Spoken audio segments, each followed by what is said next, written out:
Halo, assalamualaikum warahmatullahi wabarakatuh. Bagaimana kabar semuanya? Mudah-mudahan ini ya selalu dalam kondisi sehat dan semangat. Mbak Mas sekalian, hari ini saya seperti minggu sebelumnya, saya coba untuk sampaikan materi melalui record. Materi kita mengenai turunan fungsi. Mudah-mudahan ini akan jadi media untuk kita lebih singkat dalam pemaparannya sehingga di pertemuan berikutnya ketika kita melakukan kuliah melalui Google Meet, kita bisa langsung pada sesi diskusi gitu ya. Nah, turunan fungsi ini adalah dua materi terakhir kita. Ada turunan fungsi, nanti berikutnya bagaimana aplikasinya. Aplikasinya sederhana saja, kita bicara tentang ekonomi dan bisnis, aplikasi turunan fungsi dalam ekonomi dan bisnis. Nah, tapi sebelum kita diskusi mengenai itu, kita perlu lihat dulu bagaimana dasar-dasar dari turunan fungsi, gitu ya. Nah, pada materi ini ada dua hal saja yang perlu Anda kuasai. Jadi, setelah kita berdiskusi mengenai pokok bahasan ini, diharapkan mahasiswa mampu yang pertama menjelaskan aturan dasar turunan fungsi, karena memang dalam menghitung atau mencari turunan dari suatu fungsi itu ada beberapa aturan yang mesti kita pahami dulu. Kemudian yang kedua, menghitung turunan dari fungsi. Jadi setelah kita paham bagaimana aturan menghitung turunan dari fungsi, baru kemudian kita eksekusi untuk memulai dengan ketika kita dikasih fungsi, kita diminta untuk mencari turunannya, maka kita akan mudah melakukannya. Nah, kita mulai dengan pada bagian yang pertama ya, mengenai pengantar turunan. Di situ kita akan jelaskan tentang apa saja, diantaranya adalah pengertian dari turunan. Mari kita mulai ya. Tentang turunan atau istilah lainnya adalah derivatif. Jadi kalau Anda baca dalam PowerPoint saya nih, di situ banyak sekali notasi-notasi itu ya, ada Y sama dengan Fx, ada notasi segitiga. Nah, itu bacanya delta ya, kalau dalam matematika bacanya delta. Kemudian sampai pada limit gitu ya, ada panah-panah, delta X menuju 0. Nah, itu ya. Cuman kita tidak usah risaukan itu karena kita tidak berfokus pada mengenai apa namanya ya, secara definisi yang seperti ini. Secara singkat Anda cuma perlu tahu saja turunan itu apa gitu ya. Jadi kalau membahas mengenai turunan sama artinya dengan kita membahas bagaimana sih tingkat perubahan suatu fungsi kalau variabel bebasnya berubah gitu ya. Kalau Anda dikasih fungsi Y sama dengan Fx, bagaimana sih bentuknya Y ketika X-nya itu berubah. Gitu ya kan, Y-nya sebagai variabel terikat, X-nya sebagai variabel bebas. Gitu. Jadi ketika nilai X-nya itu diubah, maka bagaimanakah bentuk nilai Y-nya? Nah, itu yang dinamakan dengan turunan. Gitu ya. Nah, berikutnya mengenai notasinya. Jadi dalam penotasian atau notasi itu simbol atau lambang gitu ya. Dalam penotasian turunan ada beberapa memang beberapa yang berbeda-beda yang para ahli atau pakar gunakan. Jadi kalau Anda dikasih fungsi Y sama dengan Fx, tentu saja Fx-nya ini bentuk-bentuk fungsi yang kemarin-kemarin kita sudah tahu gitu ya. Boleh jadi 2x plus 1, boleh jadi 10x kuadrat plus 5, dan seterusnya, dan seterusnya.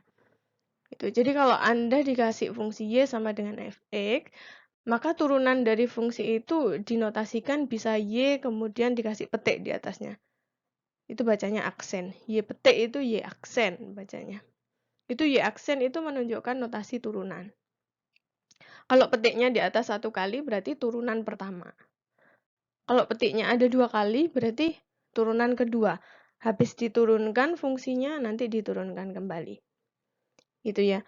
Kemudian di bawahnya ada notasi kalau awalnya fungsi awal itu Fx, maka turunannya adalah F petik X. Nah, itu ya, atau F aksen X bacanya. Itu juga menunjukkan turunan pertama dari fungsi. Atau Kalau pada istilah matematis juga digunakan notasi namanya notasi Leibniz. Itu disimbolkan dengan dy dibagi dx. Itu menunjukkan kalau ada fungsi y gitu ya, diketahui fungsi y dalam variabel x gitu ya, maka turunannya adalah dy per dx. Kalau misalkan nanti fungsinya p dalam variabel q, ya berarti dp per dq gitu ya. Kan kemarin kita sudah bahas kalau misalkan ada fungsi p sama dengan fq, berarti ada suatu fungsi p yang disajikan dalam bentuk variabel q. Nah, kalau kita ditanya turunannya fungsi p, berarti dp per dq gitu ya. Nah, itu notasi Leibniz. Jadi kalau diubah-ubah jangan bingung, karena itu hanya notasi saja. Kemudian bisa juga dengan menggunakan operator D. Operator D itu notasinya dxy. Jadi kalau ada fungsi y nanti diturunkan terhadap variabel x. Itu ada ada notasi menggunakan operator D. Itu perlu ini aja kok, perlu perlu diketahui supaya kita tahu bahwa oh, notasi seperti ini itu adalah notasinya turunan. Gitu. Nah, berikutnya pada bagian yang kedua, kita akan membahas mengenai aturan dasar dari turunan. Apa saja aturan dasar dari turunan? Kurang lebih ada 8 poin. Cuman ini nggak perlu Anda hafalkan ya, nggak perlu dihafalkan. Anda bisa buka kok sewaktu-waktu. Kalau misalkan masih bingung dan ada yang perlu ditanyakan, nanti ditanyakan pada sesi diskusi ya. Nah, yang pertama, aturan mengenai fungsi konstanta. Jadi, kadang-kadang kan ada fungsi yang bentuknya tuh meskipun fungsinya dalam variabel x, fx sama dengan berapa gitu ya. Kadang-kadang kalau kita punya fungsi fx sama dengan 2x plus 1 gitu ya. Tapi kita juga pernah dikasih fungsi fx sama dengan 3. Jadi nggak ada variabel-variabel x-nya, dia cuma konstanta aja. Sebenarnya dia ada nilai dari variabelnya, cuman koefisien dari variabelnya itu nilainya 0, sehingga kita nggak perlu tuliskan. Nah, untuk fungsi yang koefisien semua variabelnya itu nilainya 0, maka disebut sebagai fungsi konstanta ya, karena kalau terdiri dari konstanta saja. Bagaimanakah turunan dari konstanta? Turunan dari konstanta adalah 0. Berapapun nilai konstantanya, mau turunan dari 3, 0, turunan dari 4, 0, turunan dari 10, 0, dari 100, 0, dari 1000, 0. Gitu ya. Semua fungsi yang bentuknya hanya angka saja kalau diturunkan nilainya 0. Nah, yang kedua, ada yang namanya aturan pangkat. Fx sama dengan x pangkat n. Misalnya berapa, Bu? Misalnya kalau ada fungsi y sama dengan fx sama dengan x pangkat 2. Gitu ya, x pangkat 2. Nah, rumusnya di situ kalau menurunkan fungsi x pangkat 2, berarti 2 itu sebagai n di situ. Kan di situ bentuk umumnya fx sama dengan x pangkat n. Nah, x pangkat n, ketika n-nya nilainya 2, maka bagaimana cara menurunkannya? Si n-nya turun ke bawah, jadi koefisien. Kemudian, pangkat yang di atas berkurang 1. Makanya n kali x pangkat n min 1. Jadi contohnya kalau dikasih fungsi fx sama dengan x pangkat 3, maka turunannya adalah 3 kali x pangkat 3 min 1. Gitu ya. 3 kali x pangkat 3 min 1. 3-nya yang atas itu turun dari koefisien, kemudian pangkatnya yang di atas berkurang 1, sehingga turunannya adalah 3x pangkat 2. Gitu ya. Nah, untuk yang ketiga, ada yang namanya aturan kelipatan konstanta. Aturan kelipatan konstanta itu misalnya apa? Gitu ya. Misalkan kalau tadi cuma ada x pangkat 3, nah sekarang ada koefisiennya gitu ya. Koefisien variabelnya. Kan koefisien variabel bentuknya suatu konstanta ya, suatu bilangan. Misalnya 3x pangkat 2. Nah, di contohnya situ ya, 3x pangkat 2. Konstantanya kan 3 kali x pangkat 2. Lalu bagaimana cara menurunkannya? Lihat aturan yang ada di atasnya. Kalau ada k kali fx, maka turunannya adalah k dikalikan turunan fx. Jadi yang perlu kita turunkan adalah fungsi yang mengandung x saja. Yang konstantanya kita biarkan dan dia sebagai pengalih. Gitu ya. Kalau ada 3x pangkat 2, maka turunannya bagaimana? Ya tulis kembali 3. Kemudian x pangkat 2 menurunkannya bagaimana? Pakai aturan pangkat. 2-nya turun, dikalikan x, pangkatnya berkurang 1. Jadi 3 kali 2 kali x pangkat 2 min 1. Gitu ya, sekali lagi. Kalau 3x pangkat 2, menurunkannya bagaimana? 3-nya yang di awal itu tetap tuliskan 3. Dikalikan dengan berapa? Kalikan dengan turunannya x pangkat 2. X pangkat 2 menurunkannya bagaimana? Pakai aturan pangkat. Bagaimanakah aturan pangkat? Kalau ada x pangkat 2, menurunkannya berarti 2-nya yang ada di pangkat itu turun. Jadi koefisien. Dikalikan dengan x berpangkat, yang awalnya pangkat 2, sekarang 2 berkurang 1. 2 min 1.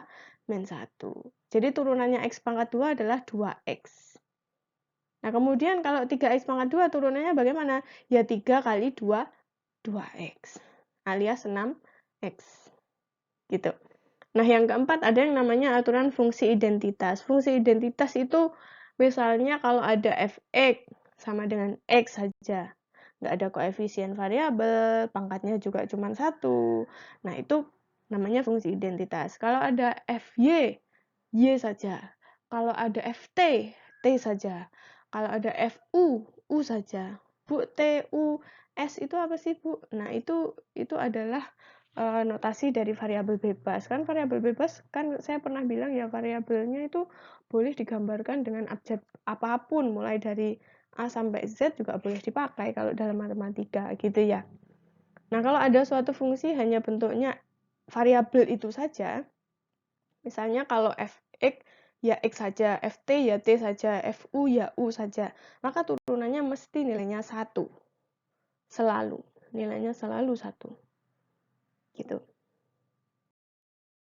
Nah, berikutnya ini adalah aturan nomor 5 dan 6. Ini adalah aturan dari jumlah dan aturan selisih. Alias aturan dari penjumlahan dua buah fungsi dan aturan dari pengurangan dua buah fungsi. Intinya bagaimana menurunkan suatu fungsi kalau ada fungsi yang diketahui kemudian dijumlah, atau ada fungsi yang diketahui kemudian dikurang. Kemudian bagaimana cara mencari turunan dari hasil jumlahnya atau hasil selisihnya. Gitu ya. Nah, mari kita mulai dengan aturan nomor 5 dulu, yaitu aturan jumlah. Jadi di sini yang pertama adalah kalau diketahui dua buah fungsi, ada fungsi fx, ada fungsi gx. Dua buah fungsi sama-sama dalam variabel x, fungsinya yang pertama fx, yang kedua gx. Kalau kedua buah fungsi itu dijumlahkan, kita masih bisa kok mencari turunannya dari hasil jumlah. Caranya bagaimana? Anda boleh menjumlahkan dua buah fungsi itu, baru kemudian diturunkan, atau dengan cara turunkan dulu fungsi fx-nya, kemudian turunkan lagi fungsi gx-nya. Hasil dari turunan dari keduanya, kemudian kita jumlahkan. Nah, itu juga sama saja. Jadi boleh dijumlahkan dulu, baru diturunkan, atau turunkan dulu, baru dijumlahkan. Gitu. Kita lihat pada contohnya. Kalau ada fungsi fx 2x kuadrat minus 2x plus 2, kemudian fungsi gx-nya 4x plus 1. Anda boleh jumlahkan dulu tuh fungsinya. Hasil jumlahnya bagaimana? Ya fx tambah gx. Yang variabel yang variabelnya sama itu jumlahkan. X kuadrat di fx ada x kuadrat, di gx ada nggak ada, ya berarti tetap 2x kuadrat. Di fx ada yang variabelnya x aja nggak ada, di gx ada nggak ada, gitu ya. Ada yang 2x di fx, ada yang di gx itu 4x, berarti minus 2x tambah 4x, yaitu plus 2x. Yang atas yang koefisien saja ada nggak? Yang konstanta ada nggak? Ada 2. Yang di X ada nggak konstantanya? Ada 1. Berarti 2 tambah 1, 3. Maka hasil jumlahnya adalah 2x kuadrat minus 2x kuadrat plus 2x plus 3. Nah, setelah ketemu hasil jumlahnya, Anda boleh turunkan. Turunannya berapa, Bu? 2 kali 2x pangkat 2 min 1. Gitu ya. Ditambah 2 kali x pangkat 0. 2 kali 2 x pangkat min 1, x pangkat 2 min 1 berapa? 4x. Kemudian 2 kali X pangkat 0 berapa? X pangkat 0 itu nilainya selalu 1. Sehingga 2 kali X pangkat 0 yaitu 2 saja. Maka turunan dari hasil jumlahnya adalah 4X plus 2. Nah, kemudian boleh juga dengan cara yang kedua, yaitu cara kedua Anda turunkan masing-masing fungsinya. Fx-nya itu turunkan. Oh, yang pertama 2x kuadrat turunannya berapa? 4x. Minus 2x turunannya berapa? Minus 2. Lalu kemudian kita masuk ke gx. Gx-nya 4x plus 1. Turunan dari 4x berapa? 4. Turunan dari 1 berapa? 0. Sehingga turunan g aksen x hanya 4 saja. Maka kemudian berikutnya Anda bisa jumlahkan dari hasil turunan masing-masing. Yang f aksen x itu hasilnya 4x minus 2. Yang g aksen x hasilnya adalah 4. Sehingga hasil turunannya yaitu 4x plus 2. Sama. Jadi dengan menjumlahkan dulu kemudian diturunkan atau turunkan masing-masing kemudian dijumlahkan, hasilnya bakalan sama aja. Nah, hal ini juga berlaku untuk aturan selisih. Jadi kalau ada aturan selisih alias pengurangan gitu ya. Jadi dua buah fungsi kemudian dicari selisihnya, maka Anda boleh cari dulu selisihnya baru kemudian diturunkan, atau boleh juga turunkan satu-satu, terakhir baru nanti cari selisihnya atau kurangkan. Contohnya masih sama ya. Contohnya sama dengan contoh aturan 5. Jadi ada 2x kuadrat minus 2x plus 2 untuk fx-nya. Sedangkan untuk gx-nya adalah 4x plus 1. Anda boleh kurangkan dulu. Kalau tadi dijumlah, sekarang dikurangkan. Hasil pengurangannya adalah 2x kuadrat. Kemudian minus 6x. Kemudian plus 1. Hasil kurangnya adalah 2x kuadrat minus 6x plus 1. Maka turunannya bagaimana? Ya turunkan 2x kuadrat. Turunan 2x kuadrat adalah 4x. Turunan dari 6x adalah minus 6x. Turunan dari minus 6x ya, adalah minus 6. Turunan dari 1, 0. Sehingga turunannya dari hasil selisih adalah 4x minus 6. Atau boleh juga dengan cara Anda turunkan satu persatu fungsinya. Turunannya udah ada ya, sama dengan di aturan jumlah. F aksen X-nya adalah 4X minus 2, kemudian G aksen X-nya adalah 4. Maka kalau kita selisihkan 4X minus 2 minus 4, hasilnya 4X minus 6. Jadi yang atas maupun yang bawah itu sama. Dengan cara mencari selisihnya baru diturunkan, atau dengan turunkan masing-masing dulu baru diselisihkan. Hasilnya sama. Gitu ya, mudah-mudahan bisa dipahami. Nah, untuk hasil kali ini juga sebenarnya udah sering dibahas pada buku-buku textbook yang kalau Anda sudah pernah bertemu dengan turunan sebelumnya, maka ini sering sekali ada pada textbook. Ada aturan hasil kali. Berikutnya nanti akan ada aturan hasil bagi. Kalau tadi itu aturan jumlah dan selisih, dua buah fungsi dijumlahkan atau dikurangkan. Kalau aturan hasil kali ini dua buah fungsi dikalikan. Dua buah fungsi dikalikan ya. Lalu bagaimana menurunkannya? Tentu saja kalau Anda lihat pada rumusnya, tidak berlaku kalau ada dua buah fungsi diturunkan, maka cara dua buah fungsi dikalikan, maka mencari turunannya adalah dengan mengalikan dulu, baru diturunkan. Jadi boleh kalikan dulu, baru diturunkan. Tapi yang tidak boleh dilakukan adalah turunkan dulu masing-masing fungsinya, baru dikalikan. Karena itu tidak akan sama. Nggak akan sama. Ya. Jadi kalau Anda kenal rumus U kali V, ya, maka turunan dari U kali V adalah U aksen V plus UV aksen. Nah, itu sama, persis dengan ini. Jadi di sini yang saya gambarkan fungsinya bukan U dan V, tapi F dengan G. Turunan dari F kali G adalah F aksen G ditambah FG aksen. Silahkan nanti dicermati pada contohnya.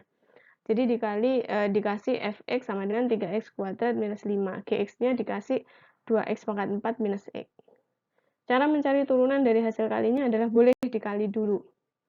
Boleh dikali dulu. Kalikan antara fx dengan gx. Hasilnya 6x pangkat 6 minus 10x pangkat 4 dan seterusnya. Baru kemudian Anda turunkan. Atau kalau mau pakai U aksen V plus UV aksen, boleh cari fx dulu berapa, gx dulu berapa. Kemudian terapkan f aksen g ditambah fg aksen. Itu kalau Anda teliti dan benar menghitungnya, hasilnya bakalan sama. gitu ya. Begitu pula dengan aturan hasil bagi. Aturan hasil bagi ini kalau Anda pernah tahu rumus U dibagi V. Kalau tadi kan U kali V, kalau ini U dibagi V. U dibagi V. Cara menurunkannya adalah U aksen V min UV aksen dibagi V kuadrat. Nah, itu ya. Jadi cara mencari turunan model-model fungsi yang seperti ini adalah boleh cari hasil baginya dulu, baru kemudian diturunkan. Kalau susah cari hasil baginya, boleh langsung menggunakan rumus U aksen V min UV aksen dibagi V kuadrat. Silahkan cermati juga di situ fungsi f(x) dikasih, fungsi g(x) dikasih. Silahkan dicoba. Silahkan dicoba. Ini tentu saja nggak akan Anda kuasai kalau Anda tidak ikut mencoba apa yang sudah tertulis di sini. Gitu ya, karena ini semakin sering mencoba, maka dia akan menentukan kemahiran Anda. Nah, ini ada beberapa latihan soal yang saya berikan. Silahkan dikerjakan ya. Silahkan kerjakan bersama-sama dengan teman-temannya. Saling sharing, mana yang nggak bisa nanti boleh ditanyakan. Kerjakan semua. Karena kenapa? Habis ini kita akan UTS. Gitu ya, kita akan UTS, soal sudah saya siapkan. Mudah-mudahan latihan-latihan soal yang semacam ini itu ada manfaatnya. Karena sifat ujian dari UTS sama dengan kuis kemarin, ada beberapa poin soal, soalnya pilihan ganda, kita tetap pakai Google Form, dan saya batasi waktunya. Saya batasi waktu pengerjaannya, soalnya pilihan ganda, sifatnya open, gitu ya, open book dan open semua-muanya lah, boleh monggo. Gitu ya. Tapi manfaatkan seperti ini supaya nanti Anda mudah gitu ya dalam menentukan jawaban Anda itu lebih mudah.